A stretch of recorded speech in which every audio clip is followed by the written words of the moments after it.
All right, guys. So what we're going to look to do today is go through the next part of section 1.5, which is dealing with what we call the angle addition postulate. Now, hopefully that name is a little familiar because we actually looked at what was called the segment addition postulate a couple days ago. Now, it's going to be the same type of concept here, where we're going to go through and set up some equations. So hopefully, as we're going through this process, should seem somewhat familiar.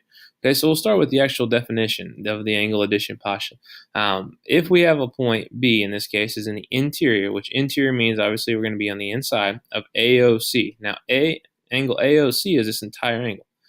Well, if we have something array that's dividing that one big angle into two separate angles, what we can say is that both parts are going to add up to the whole. So for us, in this particular case, the measure of angle AOB plus the measure of angle BOC is going to equal the measure of AOC. So really what that breaks down to is part of the angle plus part of the angle is going to equal the whole angle. And again, when we talked about segment addition postulate, we said the same thing. We said part of the segment plus part of the segment is equal to the entire segment. Okay, and that's going to be the same thing here. So we've got two example problems that we're going to work through here to try to make sure we fully understand what we're looking to do for angle addition postulate. Now, this first one, I'm told that the measure of angle RQT is equal to 155. We want to know what are the measures of angle RQS and the measure of angle TQS. Now, you can see by the diagram here, RQS is this angle right here, this 4x minus 20. TQS is this 3x plus 14. When we're talking about RQT, we're talking about this entire angle.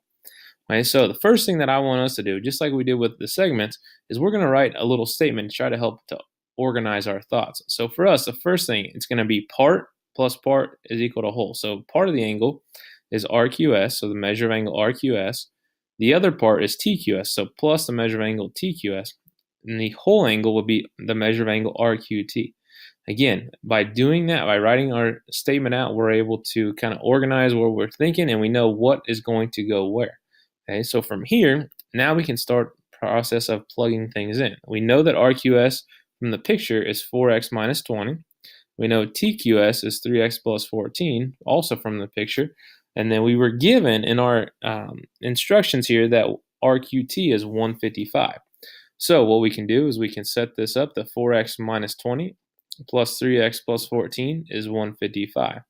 Now on the left side, I'll go ahead and combine my like terms. I got 4x plus 3x is going to give me 7x. Negative 20 plus 14, that's going to give me negative 6. And I still have my 155. From there, I'm looking at a two-step equation. We'll go ahead and add our 6 over to get 7x is 161. And then we'll divide by 7 to get x then is 23.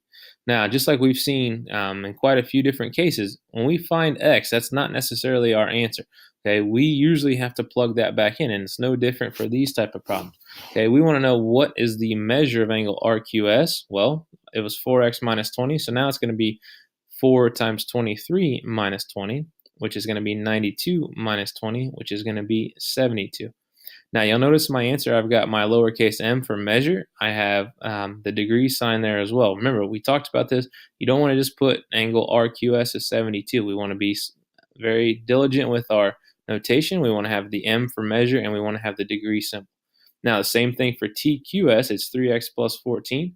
So it's going to now be 3 times 23, which is 69, plus 14, which is 83. Now, I don't have it on my paper, but you can check this as well. We know that these should add up to 155. If I take 72 plus 83, I will get 155. Okay, so you can see that is correct. So again, our process here, guys, first of all, we want to go through and try to write out this angle addition statement so that way we know what goes where. The next part will be plugging in our values. From there, we can work to solve. And then lastly, we want to plug it back in to see what we're actually trying to find. Now, next example, same kind of setup. Okay, we've got the measure of angle ABC is 175. We want to find the measure of angle ABD and the measure of angle CBD. Right? Now, the first thing you can see, I looked at my diagram. I want to set up a statement. I've got part of my angle, which is ABD. I've got the other part of the angle is CBD, and it's going to equal my entire angle ABC.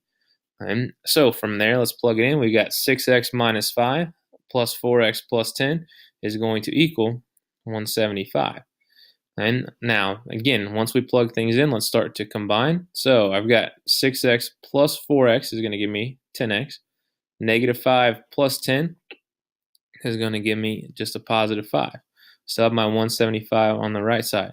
Okay, let's go ahead and subtract. So I'm going to have 10x is equal to 170, and we'll go ahead and divide that by 10 to get x then is equal to 17. But again, can't stress it enough. That's not what we're trying to find. We're trying to find these two angle measures. So we'll start with ABD. So the measure of angle ABD was 6x minus 5. So now it's 6 times 17 minus 5 gives us 102 minus 5 for a 97-degree angle. And now CBD was 4x plus 10. So now we're going to have 4 times 17, which is going to give us 68 plus 10 for a 78-degree angle. Okay, and again, if you want to, you could check 97 plus 78 is equal to 175. So we're good. Okay, so just general overview. First of all, write this statement out first. This is going to help us to know what goes where. Okay, on both of these, we know what the entire angle is. Sometimes we know something a little bit different. By writing this statement out, we're going to have no issue, just like with the segment addition postulate. Okay, from there, we'll plug in what we have and then work to solve. Okay, so maybe it's for x, whatever the variable is, but we want to make sure we solve that. Okay, and then finally, make sure we answer what we're actually asking for. It's not a matter of solving for x.